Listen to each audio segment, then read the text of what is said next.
আরও একবার শাটডাউনের দ্বারপ্রান্তে মার্কিন প্রশাসন। নতুন অর্থবছরের শুরুর দিন ১ অক্টোবর থেকে অচলাবস্থা শুরু হতে পারে যুক্তরাষ্ট্রের সরকারের। স্বল্প মেয়াদে তহবিল নিয়ে এখনও কোনো সিদ্ধান্তে আসতে পারেনি মার্কিন প্রশাসন।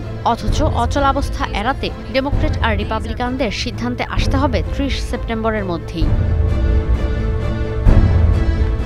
সোমবার ডেমোক্র্যাট আর রিপাবলিকানদের সঙ্গে বৈঠকে বসার কথা রয়েছে ট্রাম্প প্রশাসনের, যেখানে বিল নিয়ে একমত হতে পারেন কংগ্রেসের আইন প্রণেতারা। ২১ নভেম্বর পর্যন্ত মার্কিন সরকারকে সচল রাখতে ডোনাল্ড ট্রাম্পের উত্থাপিত বিল প্রত্যাখ্যান করেন ডেমোক্র্যাটরা।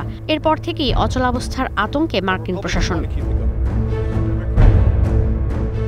ডেমোক্র্যাটদের দাবি, যে কোনো বিলে স্বাস্থ্যসেবার আওতা বাড়াতে হবে। ওয়ান বিগ বিউটিফুল বিল অ্যাক্টের আওতায় নেওয়া স্বাস্থ্যসেবায় সরকারি ব্যয় কমানোর সিদ্ধান্ত থেকে সরে আসতে হবে। রিপাবলিকানদের দখলে মার্কিন সিনেটে ৫৩টি সিট থাকলেও কোনো সিদ্ধান্ত বাস্তবায়নে ৬০ জন আইন প্রণেতার সম্মতি প্রয়োজন পড়ে।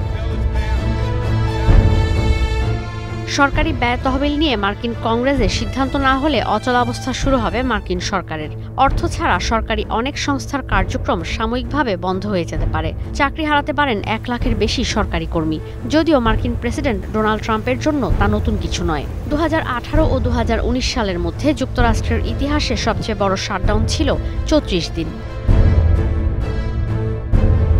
কিন্তু এবারের অচলাবস্থা বেশি বিপজ্জনক হওয়ার কারণ সরকারি কর্মীদের ওপর প্রভাব পড়বে অনেক বেশি, যা আরও বাড়িয়ে দিতে পারে দেশের বেকারত্ব। অনেকের আবার কাজ করতে হতে পারে বেতন ছাড়াই। ক্ষতিগ্রস্ত হতে পারে সামাজিক নিরাপত্তা, সামরিক কার্যক্রম, অভিবাসন অভিযান, ট্রাফিক ব্যবস্থা। বড় পরিসরে অর্থনীতিতে প্রভাব না পড়লেও দীর্ঘমেয়াদে বাধাগ্রস্ত হতে পারে দেশটির প্রবৃদ্ধিও। ঈশিতা ব্রহ্ম, স্টার নিউজ।